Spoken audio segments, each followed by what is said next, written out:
programang ito ay isang block time o bayad na programa. Anumang pahayag, opinyon, o komentaryo ay personal na pananaw ng angkor o tagapagsalita at hindi kumakatawan sa pananaw ng New Gen FM 100.7 radio station.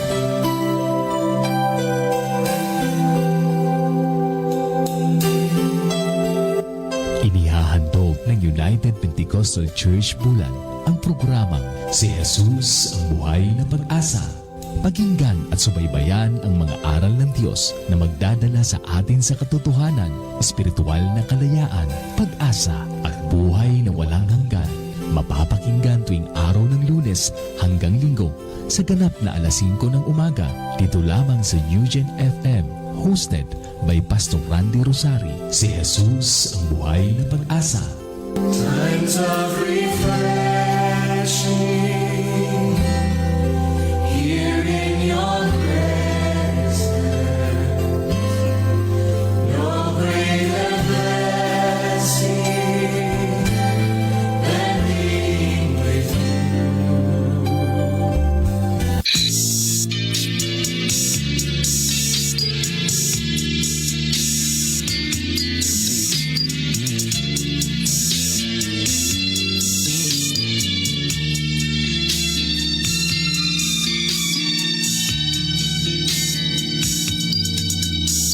Ang dating landas ko, di alam kung saan patungo.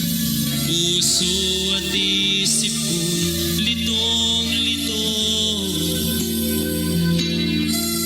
Ngunit ikaw, Jesus, ang sa'kin nagbigay gabay. Inakay mo ako sa landas ng buhay. Ang puso ko'y gagalak na magpuri sa ngalan mo. Ang himig ko'y laging laan sa pagsamba lamang sa'yo. Tunay ang dakila ka, O Diyos, sa buhay kong ito. Kaya't walang hanggang papuri ang alay ko sa'yo.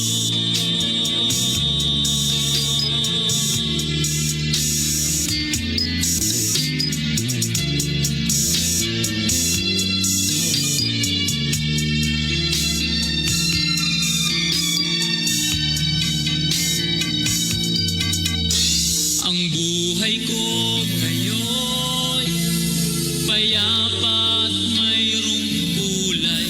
Pinatawad at binago mong tunay. Tanging ikaw, Jesus, ang aking pag-asang taglay. Sa pagsubok man, ikaw ang karamay. Ang puso ko'y gagalak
Purihin ang pangalan ng ating Panginoong Hesukristo.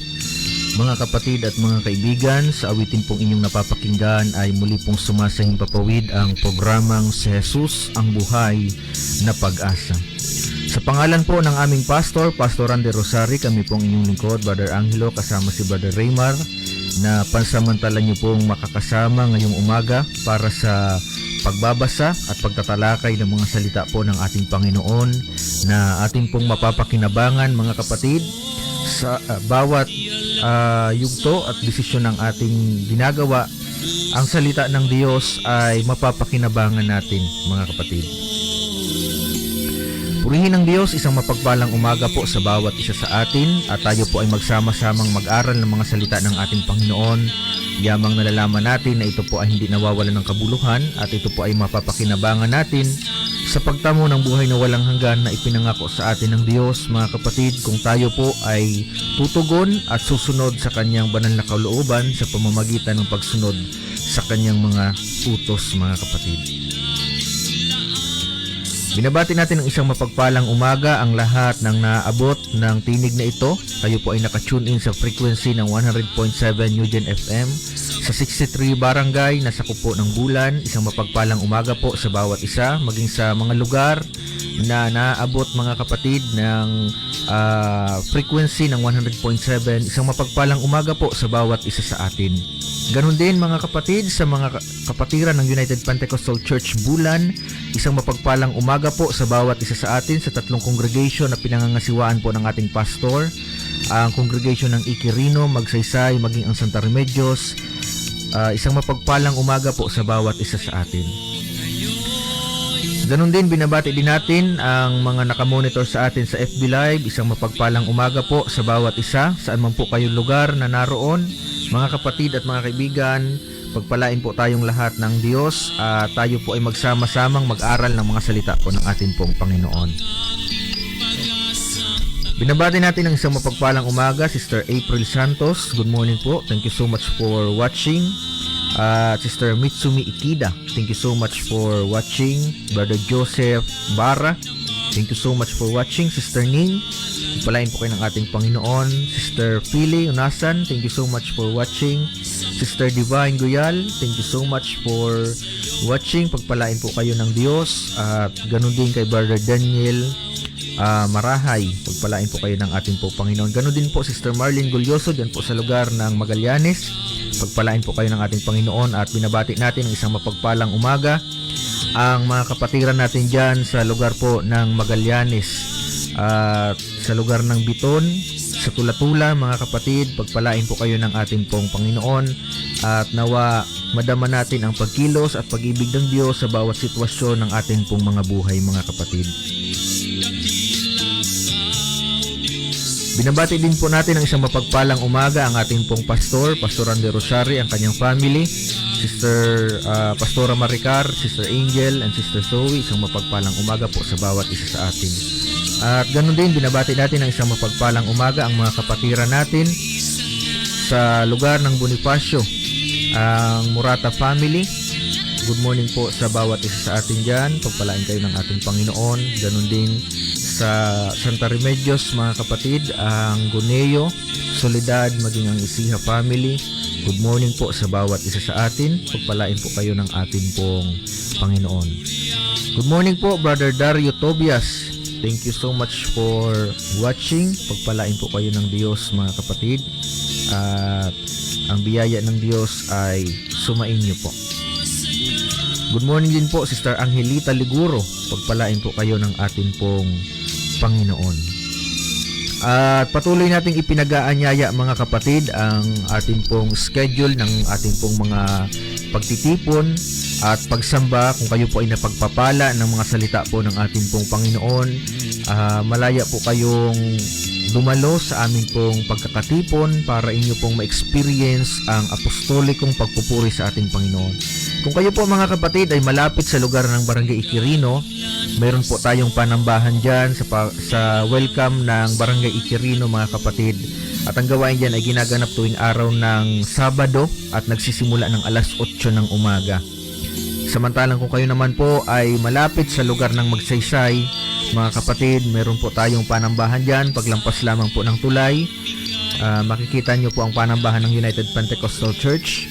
At ang gawain dyan ay ginaganap din tuwing araw ng Sabado at nagsisimula ng alas 7 ng umaga, mga kapatid. At kung kayo po ay malapit dito sa sentro ng Bulan, ang ating pong panambahan ng United Pentecostal Church ay sa may Santa Remedios, sa may tapat po ng Bulan Gymnasium. Makikita nyo po ang panambahan ng United Pentecostal Church at ginagaganap dyan tuwing araw ng Linggo at nagsisimula ng alas 7 ng umaga. So kung kayo po ay napagpapala ng mga salita po ng ating pong Panginoon, malaya po kayong dumalo, mga kapatid, at isang kagalakan mula sa Panginoon at sa amin, mga kapatid, na kayo po ay makapiling sa pagsamba sa atin pong Panginoon. At ang programang si Jesus ang Buhay na Pag-asa ay araw-araw nyo pong napapakinggan tuwing alas 5 ng umaga hanggang alas 6 ng umaga, mga kapatid. At dito po yan sa himpilan ng 100.7 Newgen FM sa ganap na alas 5 ng umaga hanggang alas 6. At kung kayo po ay may mga katanungan at nais pong magkaroon ng Bible study sa inyo pong mga tahanan, dito po ay walang bayad naming ipagkakaloob, sapagkat ito po ay tinanggap namin ng walang bayad at kinakailangan ito po ay ibahagi din namin ng walang bayad, mga kapatid. So kung kayo po ay napagpapala ng mga salita ng Panginoon at gusto nyong makarating ang salita ng Diyos sa inyo pong mga tahanan, malaya lamang po kayong mag-text o di kayo tumawag sa CP number 0951 9320038 0951 9320038. So yan po yung ating mga contact number na pwede nyo pong tawagan, i-text, mga kapatid, kung kayo po ay may mga katanungan patungkol po sa mga salita po ng ating pong Panginoon. At purihin ang Diyos, mga kapatid, tayo po ay tuloy-tuloy sa ating pong programa at sa ating pagpapasimula. Hilingin muna natin, mga kapatid, ang paggabay ng Diyos sa bawat isa sa atin sa pamamagitan po ng panalangin, mga kapatid. Tayo po ay manalangin sa ating Panginoon upang hingin ang kanyang patnubay at gabay ngayong umaga, mga kapatid.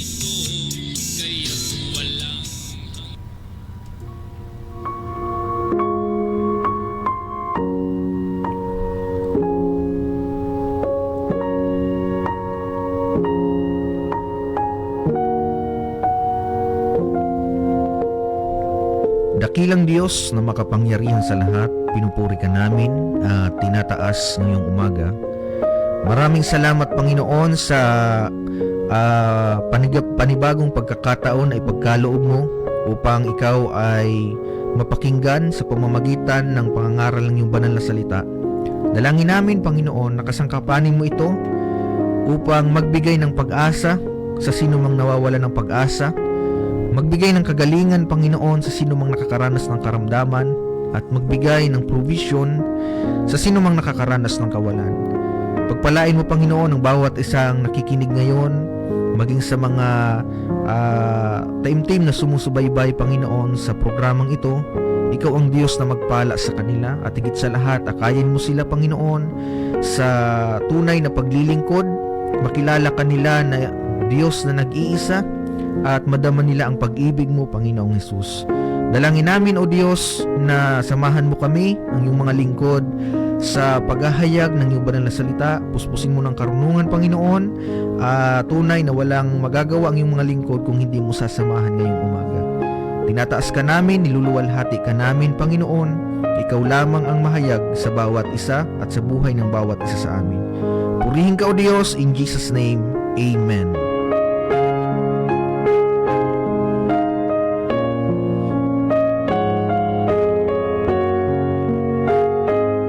Good morning po kay Brother Pen Tejada, ganun din kay Sister Zyrene. Pagpalain po kayo ng ating Panginoon. Brother Felipe Escresa and Sister Angelita Liguro. Thank you so much for watching. So sa pagkakataong ito, mga kapatid, tayo po ay tuloy-tuloy na sa ating pong programa at tayo po ay dadako na sa pag-aaral ng salita po ng ating pong Panginoon. Kung kayo po ay mayroong mga Biblia, mga kapatid, ay magsipagbukas po kayo dito po sa aklat ng 1 Kings chapter 19, mga kapatid, verse 4 hanggang 8. Amen. So, 1 Kings chapter 19 verses 4 to 8. Ganito po, mga kapatid, ang sinasabi ng banal na kasulatan. Ngunit siya'y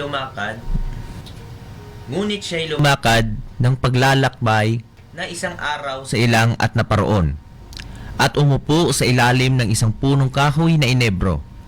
At siya'y humiling sa ganang kanya na siya'y mamatay sana, at nagsabi, "Sukat na, ngayon o Panginoon, kunin mo ang aking buhay, sapagkat hindi ako mabuti kaysa aking mga magulang."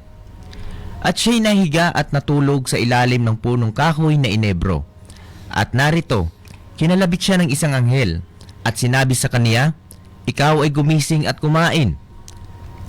At siya'y tumingin, at narito, nasa kanyang ulunan ang isang munting tinapay na luto sa baga, at isang sarong tubig. At siya'y kumain at uminom at nahiga uli. At ang anghel ng Panginoon ay nagbalik sa ikalawa, at kinalabit siya, at sinabi, "Ikaw ay bumangon at kumain, sapagkat ang paglalakbay ay totoong malayo sa ganang iyo." At siya'y bumangon at kumain, at uminom, at siya'y yumaon sa lakas ng pagkaing yaon, na 40 araw at 40 gabi, hanggang sa Horeb sa bundok ng Diyos. Amen. Praise the Lord. Pagpalain ng Panginoon ang kanyang banal na salita, mga kapatid. So pag-aaralan natin ngayong umaga ang may pamagat na Rest in the Lord. Amen. So sa bawat kapaguran na ating nararanasan sa atin pong mga buhay, mga kapatid, ang pinakamainam na bagay ay ang magpahinga sa atin pong Panginoon, mga kapatid. Paano ba natin makakamit ang tunay na kapahingahan sa atin pong Panginoon? Maaring may nagtatanong, ang dahilan nga kaya ako napapagod ay dahil ako ay naglilingkod. Kaya ang gagawin ko anya ay gusto kong umalis sa church na aking kinabibilangan, mga kapatid. Well, mga kapatid, walang masama kung sa tingin mo na mali ang tinuturo ng church na kinaaniban mo, mga kapatid. Amen. Hindi mo nahahanap ang satisfaction. Hanapin mo ang kalooban ng Diyos, mga kapatid. Pero bakit may nagtatanong, tama naman, kumbinsido naman anya ako sa aral, pero bakit mayroong kapaguran sa akin? At bakit parang ang bakit parang ang paglilingkod ang nagiging dahilan nito? So paano ba natin makakamit ang kapahingahan ng ating mga buhay, mga kapatid? So makakamit natin ito sa pamamagitan, mga kapatid, kung tayo po ay magsiseryoso sa paglilingkod. Amen. Hanggat hindi ka nagsiseryoso sa paglilingkod sa Panginoon, hindi mo makakamit ang tunay na kapahingahan ng iyong buhay, mga kapatid. Praise God. So, ang title ng ating pag-aaral ngayon ay Rest in the Lord. Amen. So, ini-encourage natin ang bawat isa ngayong umaga na kung mayroon man tayong mga kabalisahan, mayroon man tayong mga nararanasang kapaguran sa atin pong mga buhay, mga kapatid, ang pinakamainam na bagay ay huwag nating hanapin ang kasiyahan at ang kapahingahan sa mundo, mga kapatid. Dahil dito sa mundo, hindi po tunay na kapahingahan ang ating masusumpungan, kundi tanging sa paglilingkod at sa presensya ng Diyos, kung ito po ay ating masusumpungan, mga kapatid. May nagtatanong, ang tagal ko na anyang naglilingkod pero hindi ko maramdaman yung tinatawag na presensya ng Diyos. Alam ko anyang may presensya ng Diyos pero hindi ko maramdaman yung presensya ng Diyos. Nakagaya ng sinasabi nyo. Mga kapatid, makakamit natin yan kung tayo po ay magdi-desire na mas lumalim pa sa paglilingkod sa Panginoon. Seryosohin natin ang paglilingkod sa Diyos, mga kapatid. Huwag nawang maging palamuti lamang sa atin ang relihiyon, kundi ito po ay makita, mga kapatid, yung tunay na paglilingkod sa atin. Praise God. So, sa talatang ating binasa, mga kapatid, ito po ay nagpapatungkol sa buhay ng isang propetang si Elijah. Si Elijah ay isang sikat na propeta sa panahon ng Biblia. Sa mga Sunday school, sa mga lumaki sa Sunday school, mga kapatid, sa mga mananampalataya, kilalang kilala si Elijah, mga kapatid. Amen. He was one of the great prophets, mga kapatid, na dinescribe ng Bible, and God performs many miracles, mga kapatid, at ginamit niya si Elijah. But however, mga kapatid, sa kabila ng ministry, success sa ministry ni Elijah, mga kapatid, dumating sa point na siya po ay nakaranas ng matinding kapaguran. Mga kapatid, amen. Dumating sa point na nakaranas si Elijah ng out of his faith, mga kapatid. In a sudden, bigla yun nawala, mga kapatid. Kaya, alam nyo, mga kapatid, ang paglilingkod sa Panginoon, hindi dito binabasihan yung posisyon mo sa ministry. I am talking about sa mga mananampalataya. That's why prayer is important, mga kapatid, sa bawat isa. Kasi akala ng iba, mga kapatid, kapag ikaw ay mayroong ministry, mga kapatid, kumbaga free ka sa kahinaan. No, mga kapatid. Amen. Sa katunayan, yun yung pinaka-target ng kaaway na alisin, mga kapatid. Kasi hanggat ang tao ay nagpapatuloy sa kanyang ministry, marami ang maliligtas. At ayaw ng kaaway yun, mga kapatid. That's why prayer is important. Now, itong si Elijah, siya ay propeta, mga kapatid. Pero dumating sa point na siya ay nanghina ng grabe. Dahil sa pag-uusig sa kanya ni Jezebel. Kaaway siya ng Israel, mga kapatid. Amen. Gusto siyang patayin. At ang ginawa ni Elijah, tumakas, mga kapatid, hanggang sa siya ay nakarating sa ilang o sa wilderness, mga kapatid. And out of hindi niya alam kung anong gagawin niya, mga kapatid, isang bagay ang naisip niya. Ang hilingin sa Diyos na siya ay mamatay, mga kapatid. Praise God. So sa buhay nating mga mananampalataya, dumadating sa point, mga kapatid, na dumaranas tayo ng matinding kawalan. Amen. So yung wilderness na tinukoy sa Bible, mga kapatid, nagre-representa ito sa kawalan, mga kapatid, sa atin pong mga buhay. Ang bawat isa sa atin, mananampalataya man o hindi, mga kapatid, maring ikaw ay nakikinig ngayong umaga, mayroon tayong mga kawalan na nararanasan depende sa sitwasyon, mga kapatid. Amen. At tayo ang makakapag-define nun. Ano ba yung kawalan ko ngayong umaga? Amen. And ito po ay tumutukoy sa mga sitwasyon sa buhay natin na kung saan tayo ay nakakaranas ng kawalan at hindi natin alam yung gagawin, mga kapatid. Amen. At sa panahon na tayo ay dumaranas ng matinding kawalan, bantayan natin ang ating mga sinasabi sa harapan po ng atin pong Panginoon o sa harapan ng Diyos, mga kapatid.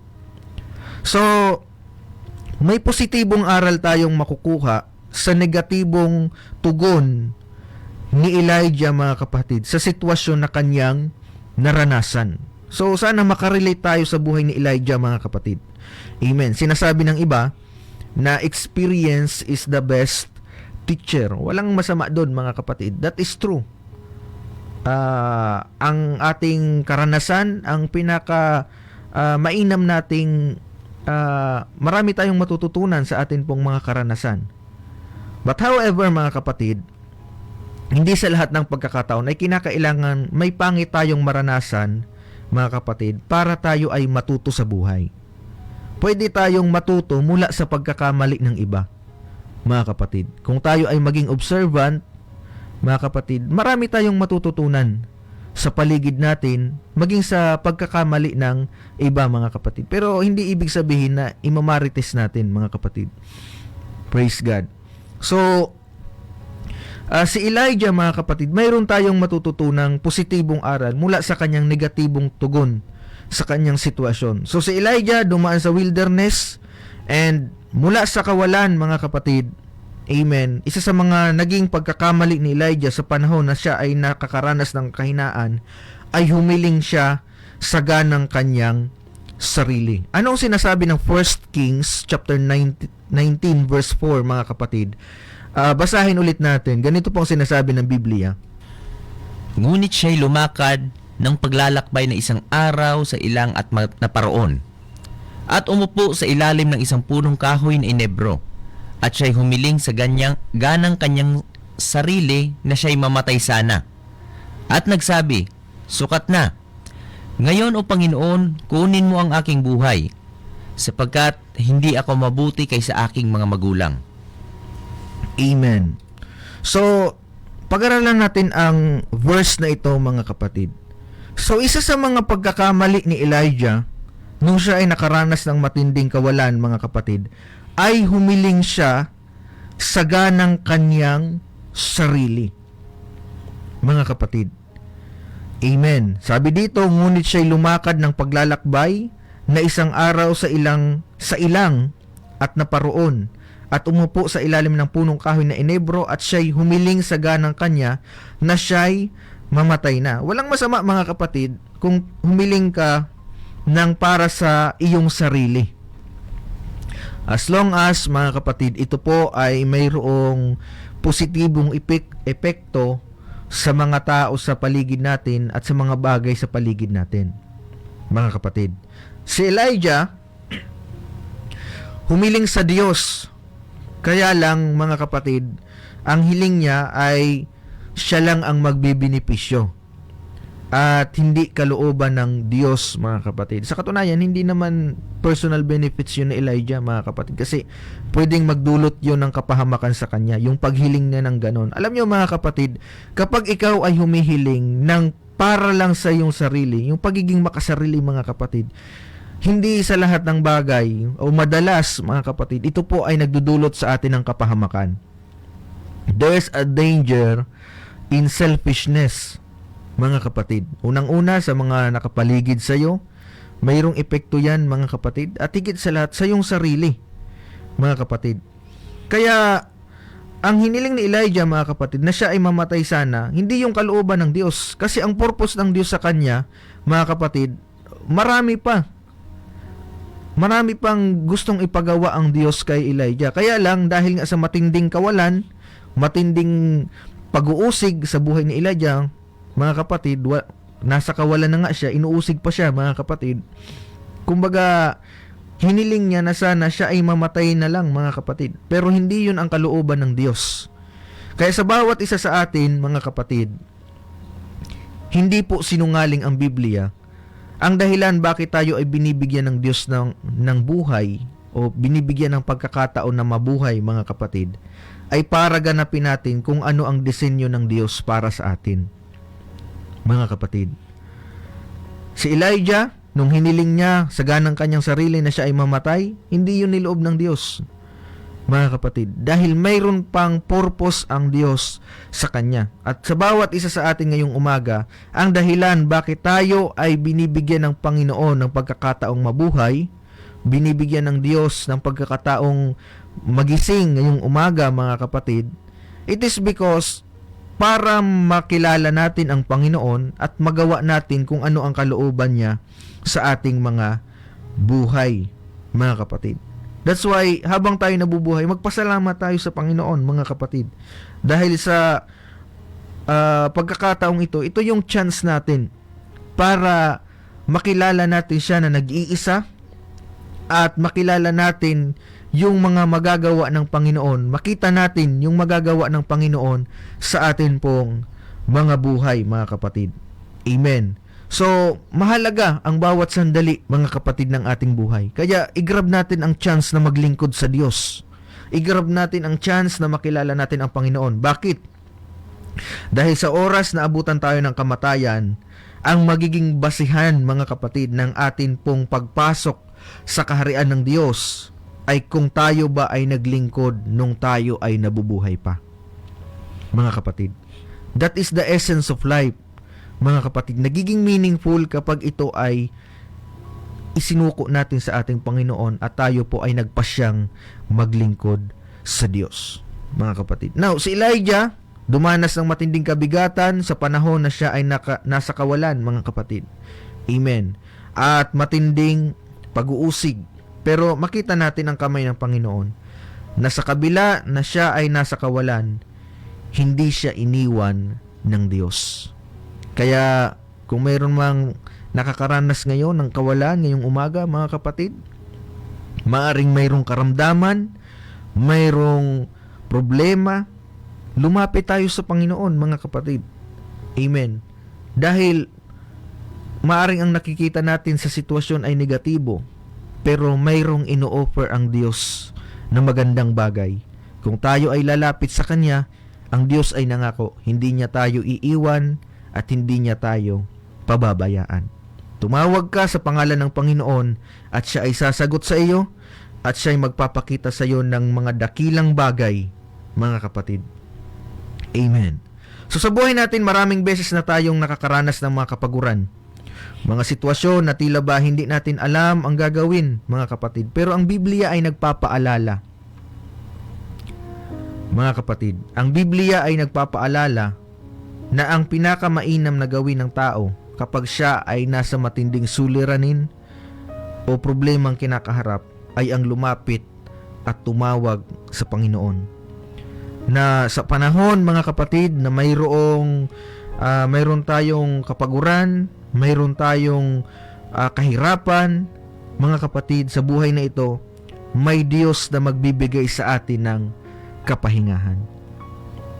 May mga tao, mga kapatid, na ang nagsisilbing kapahingahan para sa kanila ay ang kitilin ng kanilang buhay dahil sa kapaguran, dulot ng mga negatibong sitwasyon na kanilang nararanasan. Maling desisyon yun. Yun po ay desisyon na makasarili, mga kapatid. Amen. At yun ay desisyon na magdudulot ng kapahamakan sa ating mga kaluluwa. Hanapin natin ang kalooban ng Diyos sa atin pong mga buhay, sapagkat ang Diyos kailanman, mga kapatid, ay walang hiniling na masama o walang gustong bagay na magdudulot sa atin ng kasamaan. May free will tayo, mga kapatid. Pero ang gusto ng Diyos, gamitin natin ito, mga kapatid, para ipaglingkod at hanapin ang kanyang banal na kalooban. Amen. May Diyos na magbibigay sa atin ng kapahingahan, mga kapatid. Seryosohin natin ang paglilingkod sa Panginoon. Amen. Doon natin mararanasan ang tunay na kapahingahan, mga kapatid. At isa tayo sa makapagpapatunay na ang Diyos ay higit pa sa pag-describe lang, mga kapatid. Amen. Madalas nating sabihin, may mga tao, mga kapatid, minsan sasabihin natin ang Diyos ay nagbibigay ng kapahingahan. Pero may mga tao na hindi kumbinsido, mga kapatid. Why? It is because hindi nila siniseryoso ang paglilingkod sa Panginoon. Satisfied na sila na, kumbaga, pang-attendance lang yung pagdalo sa gawain. Satisfied, ang mahalagaan niya, born again ako. Ang mahalagaan niya, membro ako ng ganitong relihiyon. Alam niyo, mga kapatid, sa panahon na tayo nakakaranas ng kapaguran, hindi naman tayo matutulungan ng relihiyon. Mga kapatid, sa katunayan, may mga pagkakataon, mga kapatid, na relihiyon pa ang nakakapagpatisod sa atin. Kaya nga ang Biblia nagpapaalala that every time we serve God, mga kapatid, anong sabi ng author ng Hebrews? Looking unto Jesus, the author and the finisher of our faith. Sa paglilingkod sa Diyos, huwag tayong tumingin sa tao. Kasi ang tao pwedeng magdulot sa atin ng discouragement, magdulot sa atin ng kapaguran, magdulot sa atin, mga kapatid, ng maglagay sa atin sa alanganin, maglagay sa atin sa problema, mga kapatid. That's why in serving God, hindi natin pwedeng ipresenta ang mga relihiyon na ating kinakaaniban. Kasi hindi sa lahat ng pagkakataon natutulungan tayo ng relihiyon. Minsan, relihiyon pang nakakapagpatisod sa atin. Bakit maraming mga tao ang mas pinipiling wag na lang maglingkod sa Diyos? Dahil ang pundasyon ng kanilang pananampalataya ay hindi sa Diyos, kundi sa relihiyon, mga kapatid. That's why in serving the Lord, tumingin tayo sa Diyos. Ano ba ang motibo ng ating puso? Ano ba yung bagay na nakakapagpa-proud sa ating puso? Ito ba ang relihiyon? Kung proud ka sa relihiyon mo, time will come, matitisod ka sa relihiyon mo.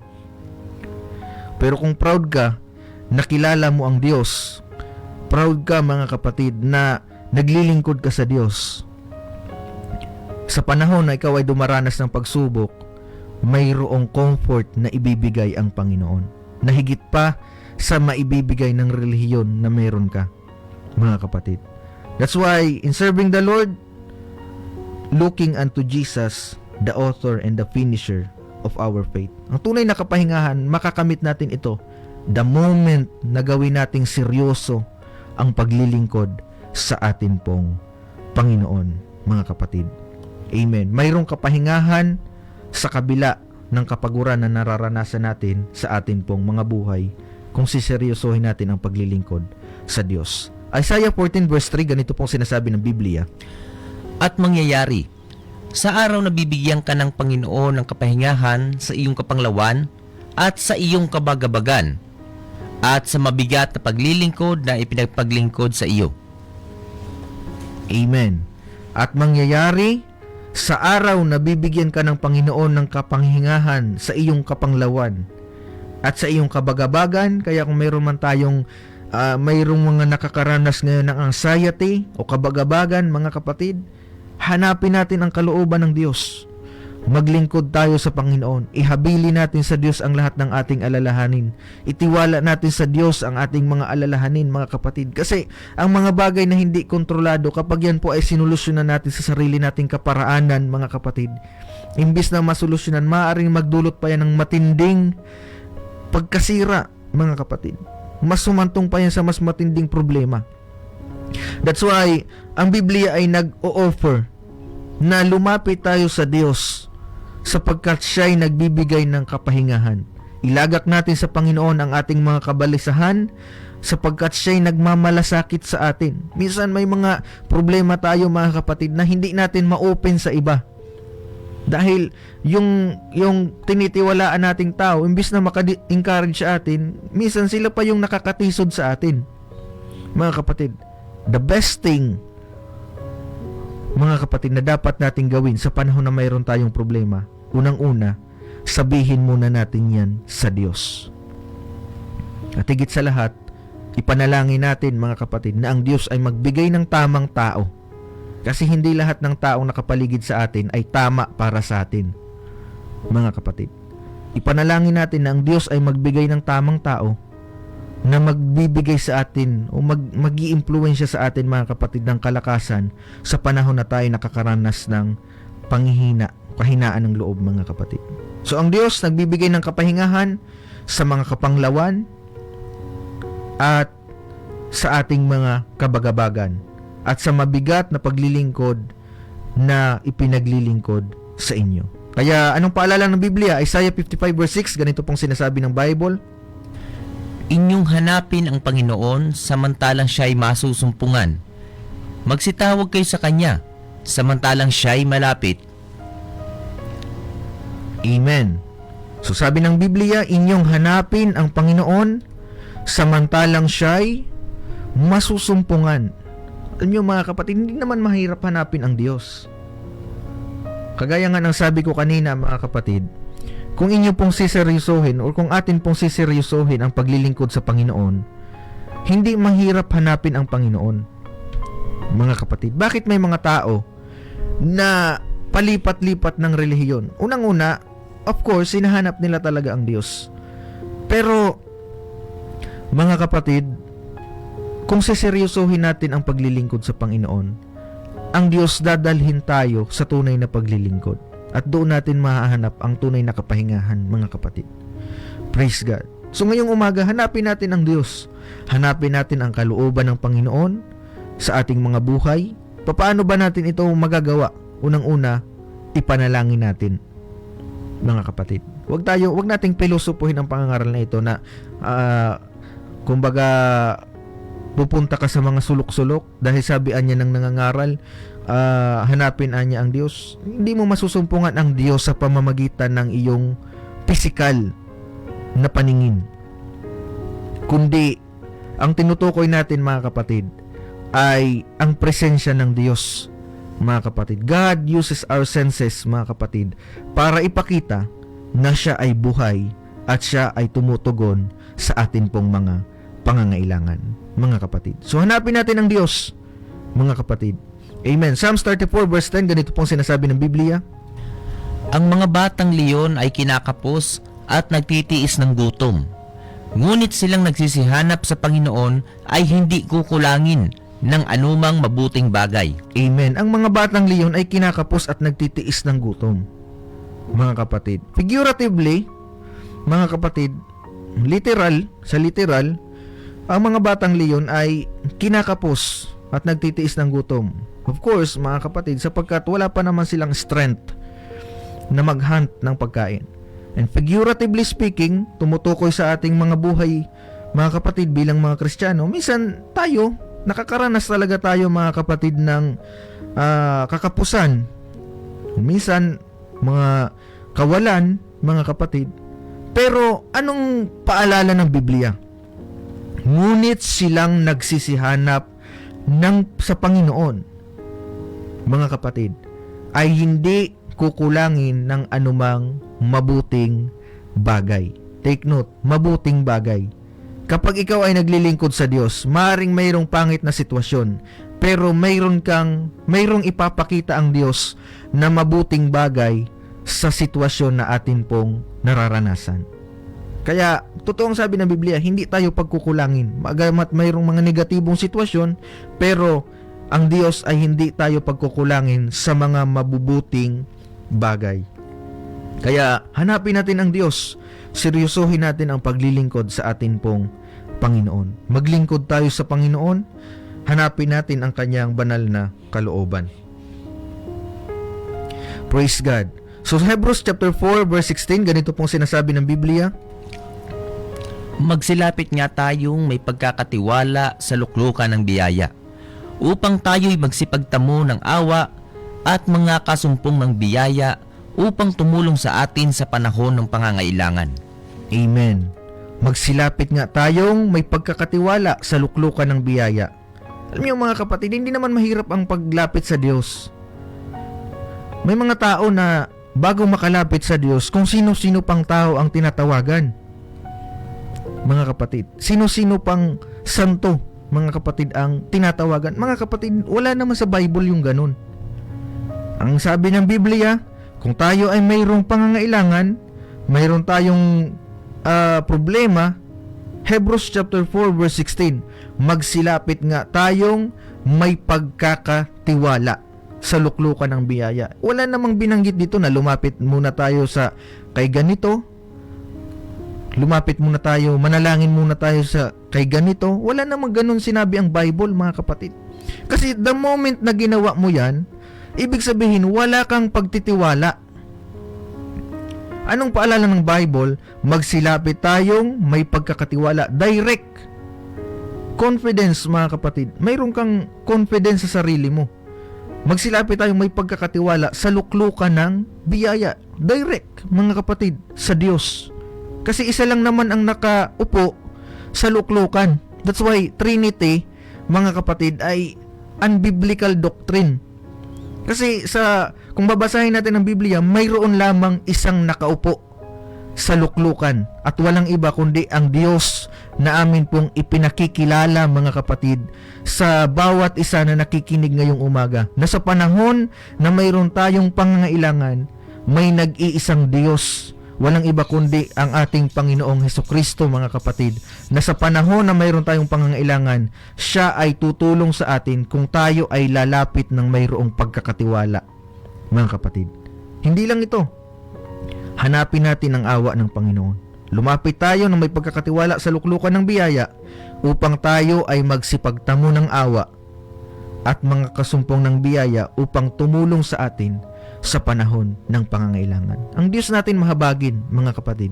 Hindi niya kailanman titiising makilos ang matuwid. Amen. Kung tayo ay lalapit sa Diyos, hanapin natin. Unang-una, kung magpapaawa tayo mga kapatid, hanapin natin ang awa muna ng Diyos. That is the best thing. Dahil ang awa ng Diyos, mga kapatid, ang Diyos kailanman hindi nanunumbat. Pero ang tao, nanunumbat, mga kapatid. May mga tao na susumbatan ka, tutulungan ka, pag hindi nasunod ang gusto nila, mga kapatid, lahat ng tinulong nila sa iyo isusumbat. Hindi naman lahat, pero may mga ganun, mga kapatid. Kaya the best way, the best thing we can do, hanapin muna natin ang awa ng Diyos, mga kapatid. The moment na gawin natin yan, ang Diyos ay hindi po madamot para tugunin ang atin pong mga pangangailangan. So lumapit tayo sa Diyos sa kapaguran ng ating mga buhay. Mga kapatid, magpahinga tayo sa Panginoon at masusumpungan natin yan kung seseryosohin natin ang paglilingkod sa Diyos, mga kapatid. So yan lamang po ang ating napag-aralan ngayong umaga. Pagpalain po tayong lahat ng ating pong Panginoon. Sa ating pong pagtatapos, tayo po ay manalangin sa ating pong Panginoon, mga kapatid.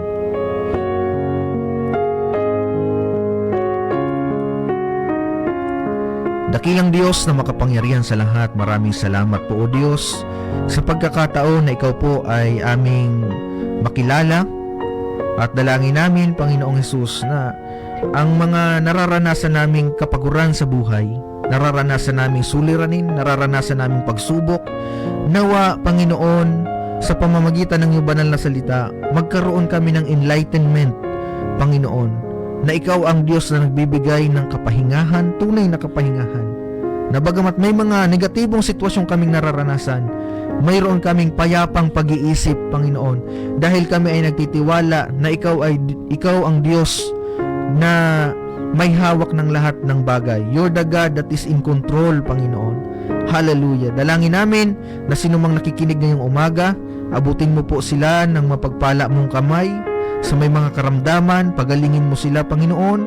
Sa mga nakakaranas ng kagulumihanan, Ikaw ang Diyos na magbigay ng kapayapaan. Sa mga nakakaranas ng kapaguran, Ikaw ang Diyos na magbigay ng kapahingahan. At nawa, Panginoon, sa oras na ito, may mga taong kinakausap ka na tutugon at maglilingkod sa iyo hanggang sa maganap ang kalooban mo para sa kanila. Purihin ka, O Diyos, sa iyo namin binabalik lahat ng pagluwalhati, papuri at pagsamba sa tanging pangalan mo lamang, Panginoon. Amen and amen.